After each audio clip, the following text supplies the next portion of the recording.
तीन दोस्त। किसी शहर में तीन दोस्त रहते थे। उनमें गहरी दोस्ती थी।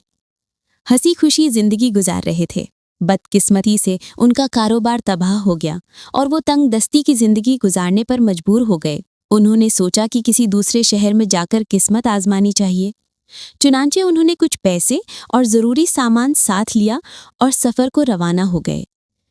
चलते चलते वो एक शहर के करीब पहुंचे। दिन भर की मसाफत ने उन्हें थका दिया था। आखिर वो एक दरख्त के नीचे सुस्ताने के लिए बैठ गए। अचानक उनमें से एक की नज़र करीब पड़ी थैली पर जा पड़ी। उसने दौड़कर थैली को उठा लिया। जब उसे खोलकर देखा तो वो तीनों खुशी के मारे उछल पड़े। वो थैली सोने के सिक्कों से भरी हुई थी। उन्होंने फैसला किया कि इस रकम को 3 बराबर हिस्सों में बांट लेंगे। उसी दौरान उन्हें भूख लगी। उन्होंने अपने में से एक साथी को कुछ पैसे देकर बाजार भेजा कि खाने का कुछ सामान ले आए। जब वो खाना लाने के लिए रवाना हुआ तो बाकी 2 दोस्तों के दिल में लालच पैदा हो गया।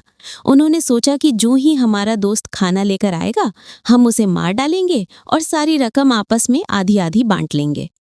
कुछ ऐसा ही लालच उनके तीसरे दोस्त के दिल में भी पैदा हो गया, जो कि खाना लाने बाजार गया था। वो सोच रहा था कि तीसरे हिस्से की थोड़ी सी रकम से मेरा क्या बनेगा, क्यों ना मैं खाने में जहर मिला दूं और पूरी की पूरी रकम का मैं अकेला मालिक बन जाऊं। मगर फौरन ही ये ख्याल उसके दिलो दिमाग से गायब हो गया। उसने सोचा कि जहर मिला खाना खाने से मेरे दोनों दोस्त मर जाएंगे, रकम तो मेरे हाथ लग जाएगी, मगर दोनों का कत्ल मेरे सर हो जाएगा। पुलिस मुझे नहीं छोड़ेगी और मुझे जेल की सजा हो जाएगी और फिर मुझे फांसी पर लटका दिया जाएगा। उसने लालच को अपने दिल से झटक दिया। उधर दोनों दोस्तों के दिल में भी यही ख्याल आया कि हम रकम के लालच में उसे कत्ल तो कर देंगे, मगर इस जुर्म में हमें सजाए मौत हो जाएगी और ये रकम भी हमारे किसी काम की नहीं रहेगी। ये सोचकर उन्होंने फौरन कत्ल का मंसूबा अपने दिल से निकाल दिया।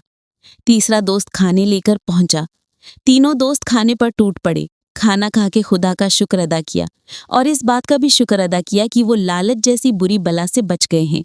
आखिर में तीनों ने थैली से रकम निकाली, पहले सारी रकम गिनी, फिर उसे 3 हिस्सों में बराबर तकसीम कर ली और खुशी खुशी अपने घरों को रवाना हो गए।